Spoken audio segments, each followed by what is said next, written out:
Infanta Leonor de Castilla en el aniversario número 750 de su coronación como reina de Inglaterra. Francisco, el doctor Francisco Bricerio, es doctor por la Universidad CEU San Pablo de Madrid, con sobresaliente cum laude.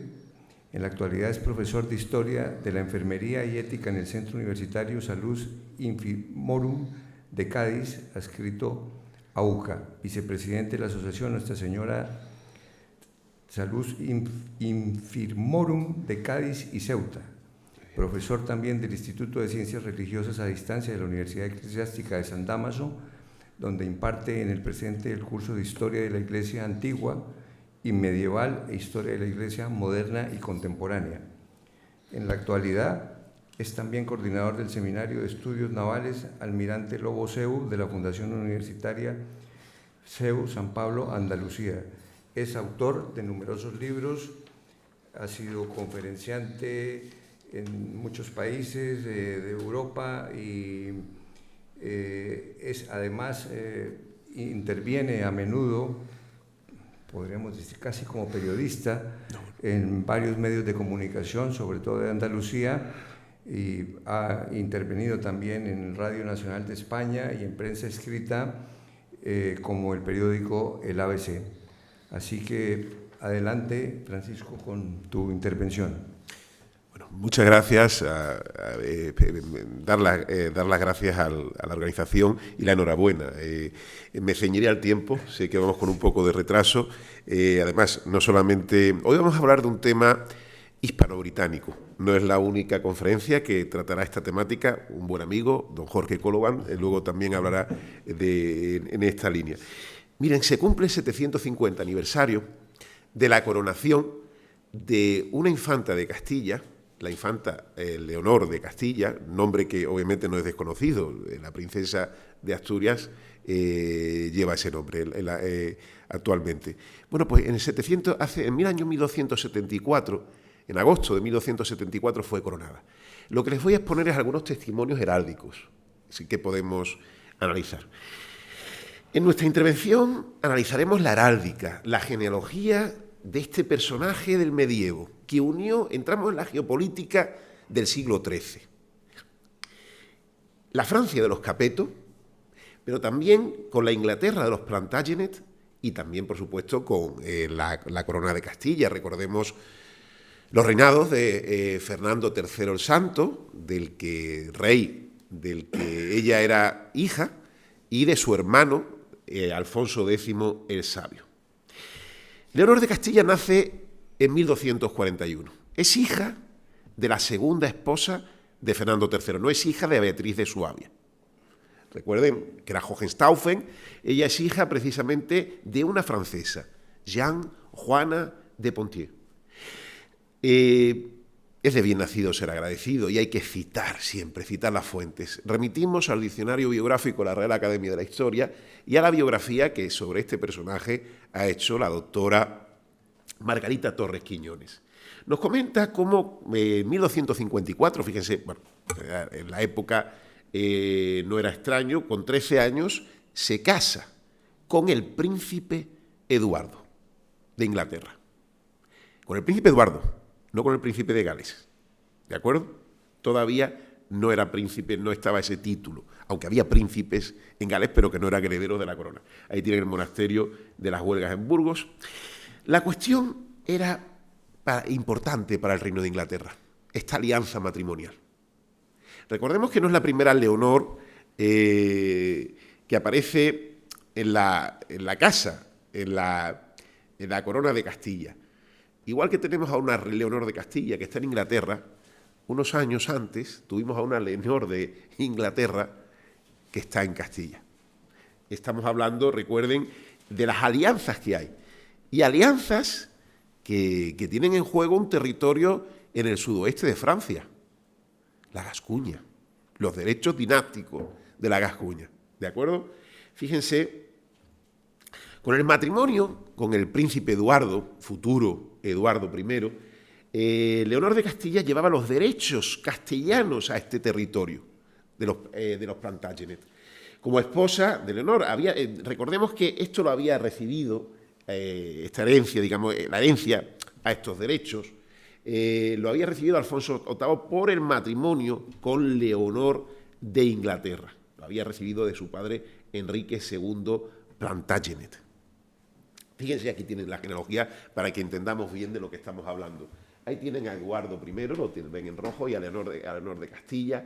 ¿De quién era hija Eduardo? Pues era hija de Enrique III, como pueden ver, y ahí ven su genealogía. Estamos hablando de personajes que son los hijos de Juan sin tierra, el de la Carta Magna. Y era, por supuesto, como pueden ver, ella era nieta, él era nieto precisamente de Juan sin tierra y sobrino nieto de Ricardo Corazón de León.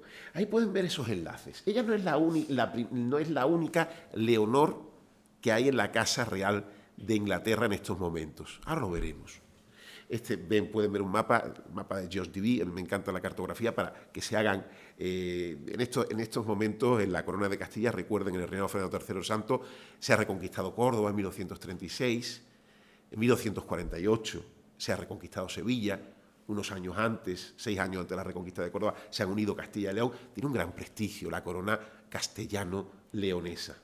Y con Alfonso X el Sabio, ya en 1262-63, se reconquista Cádiz. Fíjense, esta es la Francia de los Capeto y de los Plantagenet. Lo que ven en verde es el imperio angevino, como pueden ver ahí. Miren arriba, Ponthieu. Son los territorios de la madre de Leonor de Castilla, que estaba casada, como les digo, con Fernando III el Santo. Miren, después del matrimonio en 1254, la pareja, el príncipe Eduardo y Leonor de Castilla, tendrán varias estancias en los territorios ingleses, en la corona de Francia, obviamente bajo vasallaje. Recordemos que son los orígenes. Ya en el siglo XIV tendrá lugar lo que es la Guerra de los 100 años. Pero fíjense, el príncipe Eduardo va a participar en la novena cruzada. Algunos autores dicen que es una prolongación, esta cruzada, de la octava. Recuerdan que a las puertas de Túnez, en 1270, muere de peste precisamente San Luis de Francia. Miren, ahí tenemos, aún así, su contribución fue importante porque todavía los estados cristianos, latinos en Tierra Santa van a subsistir hasta el año 1291, hasta la pérdida, como todos ustedes saben, de Acre. Eduardo está allí luchando contra Baibars, como lo pueden ver. Miren, ciertamente hay grabados que hablan de una historia, de cómo la reina, todavía en aquel momento princesa, Leonor, cuando una serpiente mordió a su esposo, el todavía príncipe Eduardo, cómo le succionó el veneno. Es una historia muy repetida, una anécdota muy repetida en textos ingleses. En 1272 muere Enrique, el padre de Eduardo, Enrique III, y van a acceder al trono. Ellos en ese momento están fuera de Inglaterra. Van a comenzar el regreso desde Tierra Santa. Pasan por los territorios por los territorios ingleses en la corona de Francia, como les digo, y van a ser coronados. Llegan el 2 de agosto, como pueden ver, en 1274, y el 19 de agosto es cuando se cumplirá el 750 aniversario. Con la Fundación Hispano-Británica, a la cual le doy las gracias, sobre todo a su presidenta, a doña Pilar González Bailín, estamos queriendo organizar incluso un acto allí en la abadía de Westminster, una ofrenda floral en la tumba. Fueron coronados por Edward Heward, arzobispo de Canterbury, como pueden ver. No solamente Eduardo, sino Eduardo y también Leonor de Castilla. Me da vergüenza hablarles de esto, pero cuando hablamos de Eduardo I, siempre les viene a la cabeza, por el tema de la filmografía, por el tema de las películas, Braveheart. Recuerden, bueno, tiene muchos fallos esa película, y en aquel momento ya Leonor había fallecido. Esto es a finales del siglo XIII. Eduardo I Longchamp, precisamente era bastante corpulento, bastante alto, sus extremidades eran bastante alargadas, Pues sabemos que él llegó a conquistar Gales y también sometió Escocia. Miren, Leonor lo acompaña en su conquista de Gales e incluso el futuro Eduardo II, el primer príncipe de Gales, heredero de la corona inglesa, es hijo de una antigua infanta castellana, como pueden ver. Así que el primer príncipe de Gales, heredero, había príncipes en Gales, pero no eran herederos de la corona, entonces se someten precisamente, estamos hablando de la época, desde la conquista normanda que tuvo lugar en el año 1066 por Guillermo el Bastardo, se está intentando someter Gales. Eduardo I lo consigue. Y incluso hay una anécdota, no es muy, ahí pueden ver el castillo de Cavendish, donde residió la infanta. Hay una anécdota que se cuenta, que cuentan los ingleses, no es del todo cierto porque fue en 1301 cuando ya Eduardo II se le confirió el título de príncipe de Gales como heredero, igual que aquí tenemos desde el siglo XIV, desde 1388, el de príncipe de Asturias. Pues fíjense, aquí los galeses, celosos de su autonomía, les pedían al rey Eduardo: queremos un príncipe que nos des, un príncipe que no hable ni francés ni inglés. Recuerden que aquí en el momento era el franco-normando, además la infanta Leonor de Castilla no tuvo problemas para entenderse. Recordemos que era hija de una noble francesa. ¿De acuerdo? Entonces estamos hablando de una dinastía, en aquel momento incluso su epitafio está en francés normando, luego lo verán. Y Eduardo no tuvo inconveniente, dice esta anécdota. Y fíjense lo que hace Eduardo. Les presenta al príncipe, le habían pedido que no hablara una palabra de francés ni de inglés, querían que hablara galés. Dice: no se preocupe, aquí tienen a mi hijo. La primera palabra no habla ni inglés ni francés. La primera palabra que hable, seguramente, como lo decía, será galés. Así que estoy cumpliendo con vosotros. Es una anécdota, se cuenta mucho allí, pero lo cierto es que la realidad es que fue en 1301 cuando ya Eduardo II era mayor. Pero aquí lo pueden ver, fue en 1301, ya fallecida Leonor de Castilla, cuando ya Eduardo I otorgue ese título, y ya serán 6 años después cuando lo herede. Su óbito, la muerte de Leonor de Castilla, después de este breve resumen de su vida, murió en Harvey, cerca de Lincoln, y murió de unas fiebres. Algunos dicen que puede ser, yo soy profesor de historia de la enfermería, fíjense, hace poco que hemos tenido, 3 años que hemos tenido una epidemia. Epidemos significa sobre el pueblo, pudo ser, algunos hablan de una tuberculosis, unas fiebres, y ciertamente murió bastante joven. Ella nació en 1941, pues fíjense, murió en 1990. Después de esta breve introducción, ¿qué testimonios heráldicos tenemos de Leonor de Castilla? Que es un nexo de unión entre ambas naciones. Bien, son varios lugares, por ejemplo, del Reino Unido, de Inglaterra, sobre todo, dentro del Reino Unido de Inglaterra, donde podemos encontrar sus armas. ¿Cuáles son sus armas? Yo recomiendo, obviamente, para la combinación de armerías, consulten ustedes a 2 autores. A Faustino Menéndez Pidal Navascués, que en paz descanse, creo que todos lo conocemos, y a Eduardo Pardo de Guevara, su manual de heráldica española del año 1987. Bueno, pues el que tenemos aquí es un partido dividido del Reino de Inglaterra con el cuartelado real de Castilla y León, que tanto estudió don Faustino. ¿Dónde está la tumba de Leonor de Castilla? ¿Alguien sabría decírmelo? No hay una tumba. Hay 3. Hay 3. Perdonen. En Lincoln, donde están sus vísceras. En Westminster, donde está su cuerpo. Y su corazón, que ya no está en Blackfriars, pero ya fue destruido. El convento de los monjes negros. Ella murió cerca de Lincoln. Estaba en aquel momento en el norte de Inglaterra, muere en 1990 y fíjense, pero aquí pueden ver la tumba de Lincoln, de la catedral de Lincoln, como pueden ver. Fíjense las armas que vemos, Castilla, el cuartelado de Castilla y León, como les digo, Inglaterra, esto es Poitiers. Estos son dominios de Inglaterra que tiene en Francia bajo vasallaje. Y otra vez los mismos cuartelados real en Inglaterra, la Casa Real. Fíjense qué maravilla, incluso la fachada de la Catedral de Lincoln. Se ve un hombre, Eduardo I, que estaba muy enamorado de su esposa Leonor. Ahí pueden ver su descripción heráldica, esto lo consultarán en las actas, como pueden ver. Sabe que vamos con 7 minutos de retraso. Prueba de su amor. Y fíjense, siempre se habla de Catalina de Aragón, cuando hablamos de las relaciones entre España e Inglaterra, la hija de los reyes católicos.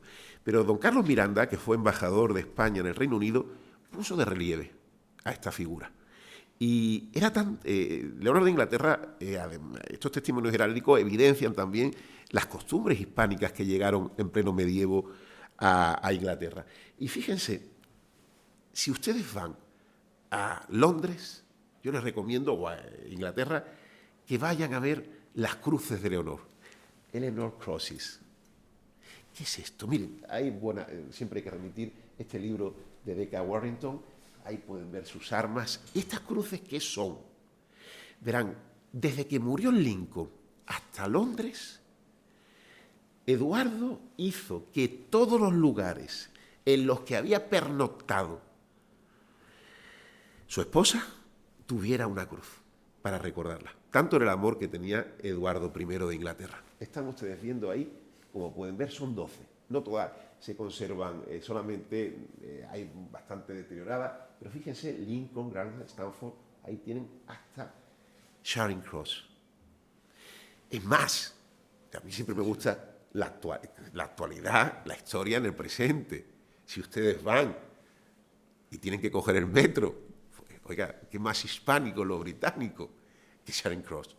¿Qué es esto? El lugar donde se encontraba la última cruz, que se considera el centro de la City de Londres. Fíjense, no es totalmente cierto. Además, bueno, incluso la etimología de Charing. ¿Alguien sabe qué es? ¿De dónde podría venir? Hay algunos autores británicos ya en el siglo XIX que aventuran que puede ser del francés. Chère reine, querida reina. Chère reine. Charing. En la actualidad el monumento no se encuentra exactamente donde descansó en el siglo XIII el cuerpo del honor.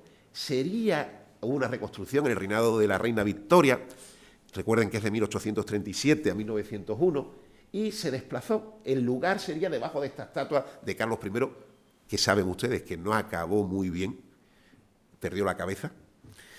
Y fíjense, aquí sería en Trafalgar Square. Yo soy de Cádiz y obviamente pues nos duele, pero también recordamos esa derrota que tuvimos el 21 de octubre de 1805. Hay publicaciones como esta de James Galloway, donde vemos precisamente estas armas. Yo les recomiendo, esto estará en las actas para que lo puedan consultar. Miren, son verdaderas maravillas y son testimonios de esta historia. Sin embargo, hay algunos testimonios heráldicos de los que estoy hablando que les hablo por fotografía y que se han perdido. Este, por ejemplo, es del siglo XX. Fue realizado en el siglo XX. Pero no les puedo... Estaba en la Catedral de San Alban, pero en la actualidad ya no se conserva. Fíjense, las armas de Leonor de Castilla, es precisamente la procesión, su cortejo fúnebre. Pueden ver ahí Poitiers, pueden ver Castilla, pueden ver León, Inglaterra. ¿Y por qué les digo que ya no está? Porque fue robado y no ha aparecido. Esto es lo que queda. Señores, aquí estaba el cuadro, aquí quedan algunos escudos. Fue una obra de Frank Salisbury, como pueden ver, y fue robado. Esto se hizo a finales de la primera, se presentó a finales de la Primera Guerra Mundial, se hizo un poquito antes, pero su paradero después de este robo no se ha encontrado. Ojalá se encuentre. También Salisbury escribió también, por ejemplo, ya en el siglo, representando imágenes de la historia, del juicio de Catalina de Aragón, como pueden ver. E incluso fíjense que siempre pone algún escudo. Ven arriba con las llaves de San Pedro, ve el de los Medici, ¿de acuerdo? De Clemente VII, toscamente, pero está ahí. Y vámonos ahora a la segunda tumba, a la que pueden, a donde está precisamente su cuerpo. Fíjense, está aquí. La ven arriba. Eleanor Crosses, la que tiene el número 4, cerca de Enrique III, cerca del altar mayor donde está San Eduardo el Confesor. Fue esculpida en bronce por el artista William Torrey en 1291, un año después. Hasta sus almohadones, como pueden ver, tienen las armas de Castilla y León. Su tumba fue realizada por Richard Cranmer con una efigie de bronce dorado realizada por Lefebvre. Como pueden ver ahí, sus armas no están las mismas que han visto en Lincoln, y su epitafio está, como pueden ver, en francés normando, luego está aquí traducido al inglés, lo hizo en esta publicación, lo encontramos, de 1885. Aquí yace Leonor, un tiempo reina de Inglaterra, esposa del rey Eduardo, hijo del rey Enrique, Eduardo, e hija del rey de España y condesa de Poitiers, de cuya alma Dios en su compasión tenga piedad. Amén. Ya les voy terminando. Miren, yo les recomiendo que si van a Londres, vayan también a St. Catherine by Tower. Santa Catalina, no me la confundan, no es Santa Catalina de Siena, es Santa Catalina de Alejandría. Incluso verán la rueda dentada, símbolo de esta santa. Bueno, las reinas de Inglaterra han tenido el patronazgo de esta institución. Actualmente es una parroquia protestante, pero hasta el siglo XVI obviamente era católica. Fíjense qué maravilla. Se llama By Tower porque está cerca de la Torre de Londres. Y fíjense, ya les digo que Leonor no es la única reina de origen hispánico. Esta es otra Leonor. Pero fíjense el partido que tiene con las barras de Aragón. ¿Y quién es? Esta que ven aquí es Leonor de Provenza, ¿de acuerdo? Antecesora. Pero fíjense, ahí tenemos a nuestra Leonor de Inglaterra, Leonor de Castilla, perdón, reina de Inglaterra. Accede al trono en 1272, pero es coronada en 1274. Pero ya les digo que no es la única. Ahí tienen a Leonor de Provenza, en 1236. Nuestra Leonor, de la que hablamos hoy, Catalina, de Aragón. Y no la podemos olvidar, a su hija, María Tudor. De algunas, Vladimir, pero María Tudor, cariñosamente. En conclusión, y creo que ajustándome al tiempo, a través de los testimonios heráldicos de Leonor de Castilla podemos profundizar en el conocimiento de esta infanta de Castilla, hija de Fernando III el Santo, que sirvió de puente entre Inglaterra y Castilla siglos antes de Catalina Aragón. Sus armas son testimonio de estas alianzas matrimoniales de Inglaterra, de Francia, Poitiers, como ven aquí, que recordemos, y de Castilla, que recordemos tenía derechos sobre la Castilla. Muchas gracias por su atención.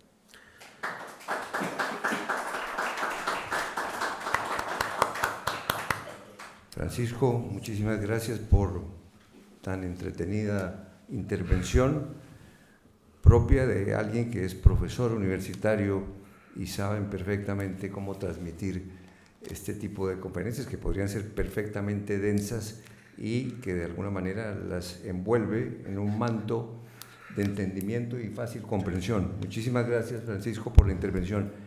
Desafortunadamente no tenemos tiempo para preguntas porque vamos muy justos, así que vamos a dar paso a la siguiente conferencia. De nuevo, Francisco.